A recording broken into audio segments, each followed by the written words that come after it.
Y el otro día nos preguntábamos, a raíz de la conversación con Dolors Sabater, con la alcaldesa de Badalona, por la vigencia de esto que llamamos la leyenda negra sobre la conquista y colonización del Nuevo Mundo, de América, por parte de los españoles. Y antes de que vosotros habléis de este asunto, que sé que os fascina y que os gusta, voy a pedirle un par de datos a María Jesús Villaverde, que es coautora y coordinadora de este libro que se presentó hace algunas semanas, que se llama La sombra de la leyenda negra, que tiene dos coautores y directores, que son María José y Francisco Castillo Urbano, pero en el que han participado varios autores, historiadores, que han expresado pues ahí sus tesis, para todo el que esté interesado pues en saber de dónde nace esto de la leyenda, por qué se llama leyenda negra, quién fue la primera persona que utilizó esa expresión, quiénes han alimentado esa leyenda, por qué es negra y es leyenda, o si por el contrario se ciñe a lo que realmente sucedió. ¿Quién ha tenido interés en que se mantenga vigente esta leyenda negra?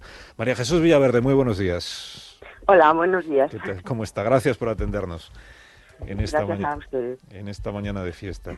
Eh, Voy a empezar por preguntarle de dónde sale el concepto leyenda negra, o quién fue la primera persona en utilizar esa expresión leyenda negra y con qué intención y en qué sentido. Bueno, en realidad quien lo ha popularizado, quien lo popularizó, fue Julián Juderías, pero ya se había utilizado anteriormente y ya había habido esta expresión era conocida anteriormente, pero desde luego el autor que la populariza es Julián Juderías a comienzos de siglo, en un libro sobre la leyenda negra precisamente, que es de 1913, Uh-huh. si mal no recuerdo. Y bueno, pues es una expresión que evidentemente hace fortuna y que de la que se siga hablando, y en mi opinión con mucha razón, porque a mí me parece que la historia de España está llena de mitos, llena de exageraciones, de falsedades, y lo que es más importante, yo creo que por parte de algunos españoles hay un problema grave, que es no considerar que la historia de España es algo vergonzoso de la que hay que avergonzarse, cosa que en mi opinión es completamente falsa. María Jesús, Y reconocer que existe una leyenda negra sobre la presencia de España en el continente americano no supone negar que se produjeran en aquellos años pues excesos, abusos, violencia. No supone negar que todo eso ocurriera. Lo que supone es negar que alcanzara la dimensión, y sobre todo olvidando el contexto en el que se produce y el momento histórico en el que se produce, que alcanzara la dimensión que algunos, por exageración, por sobredimensionamiento, le han querido dar.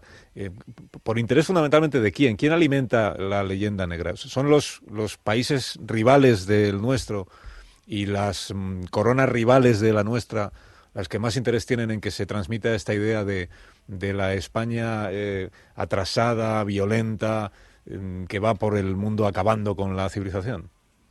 vamos a ver, efectivamente se cometieron en las Indias durante los primeros 50 años, y eso no lo niega nadie, eso los cronistas lo testimonian, todos los historiadores están de acuerdo en que durante los primeros 50 años hubo no solamente abusos, sino masacres. Eso es indudable. Y eso, como digo, nadie lo cuestiona. Lo que pasa es que, en primer lugar, no se puede cuestionar 300 años de colonización en base a esos 50 primeros años, que fueron una época de desorden total, de caos, hasta que la corona empezó a establecer un control, empezó a establecer unas leyes indígenas de protección de los indios. Las leyes nuevas de Indias fueron inspiradas por el propio Bartolomé de las Casas, o sea, por parte de la corona hubo una intención de protección. Y además de eso, es que los propios conquistadores, los propios colonizadores españoles, no estaban interesados en masacrar a los indios, como se dice. El término genocidio es una barbaridad, pero bueno, no estaban interesados porque era su mano de obra. Y lo que pasa es que las casas, que es de donde proviene todo, pues, bueno, y también algunos otros misioneros, no solamente las casas, que estaban interesados en proteger en proteger a los indios, en primer lugar, exageraron. O sea, las cifras que dan de víctimas son cifras exageradas. Para empezar, porque no tenían manera de contar a los indios. Y para ellos miles podían equivaler a millones. Y vamos a ver, las cifras de 5 dígitos les bailaban en la cabeza.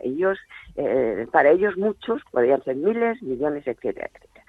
Entonces, en primer lugar, las cifras están exageradas. Hay toda una serie de investigaciones que demuestran que efectivamente hubo masacres, pero que el grueso de las víctimas fue debido a las epidemias y fue posterior.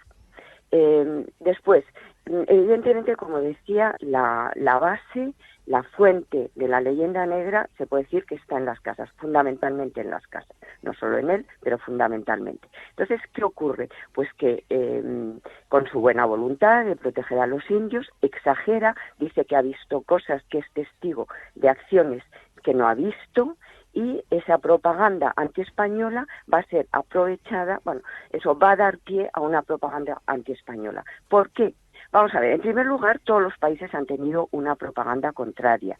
Ha habido propaganda contra Francia, ha habido propaganda contra Inglaterra, etcétera. ¿Qué es lo que tiene la propaganda antiespañola para que se pueda definir como leyenda negra? A mi juicio tiene dos rasgos que la identifican y que la separan de las otras propagandas que ha habido a lo largo de la historia.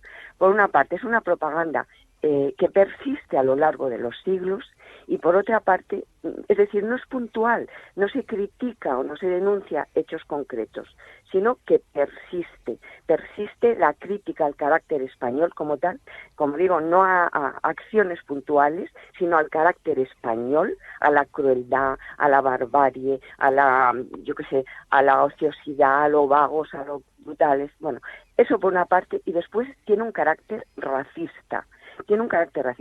En mi opinión, esto no se ha subrayado suficientemente, y es posible que no todos los historiadores estén de acuerdo conmigo, pero a mí me parece que es muy importante subrayar el carácter racista de esta propaganda. Y cuando hablo de racista, ¿qué quiero decir? Pues que se nos acusa a los españoles, y se empieza en el siglo XIII con los catalanes que comercian en Sicilia o en otros puntos de Italia, y después esto persiste a lo largo del tiempo hasta la Guerra de Cuba. La Guerra de Cuba, todavía en las viñetas de los periódicos que se publican en Estados Unidos y que hablan de la Guerra de Cuba, el español aparece con rasgos de esa mezcla de moro y de judío. Entonces se considera que los españoles son una raza impura, y esto a lo largo de los siglos, mezcla de moros y judíos. Y después, en el siglo, las causas, ¿por qué surge? Efectivamente, a las casas se le va a manipular. ¿Quién le va a manipular? ¿Dónde empieza la leyenda negra? Pues empieza en los Países Bajos, empieza en Flandes, empieza con el príncipe de Orange, que utiliza de una manera absolutamente magistral lo que dicen las casas, la brevísima, las obras de las casas, pero sobre todo la brevísima, y esa obra se traduce, se ponen unos títulos macabros, exageraciones, unos títulos a cada uno más exagerado, insistiendo en la crueldad, en las matanzas, cosa que en el título original no aparece. Y bueno, es decir, la primera traducción y la mayor cantidad de traducciones se producen en Flandes, y son debidas a que el príncipe de Orange se ha sublevado contra su señor natural, que es Felipe II, intenta independizarse y utiliza todos los medios a su alcance. Y se pone el foco sobre la obra de la denuncia que hace Bartolomé de las Casas, pasando después por alto que esa denuncia que hace Fray Bartolomé tiene una respuesta por parte de la corona, que es la promulgación de estas leyes encaminadas a corregir todos esos excesos o a evitar que se sigan produciendo. Profesora Villaverde, le agradezco muchísimo que nos haya atendido esta mañana en este día de fiesta. Gracias y hasta una próxima ocasión. De nada.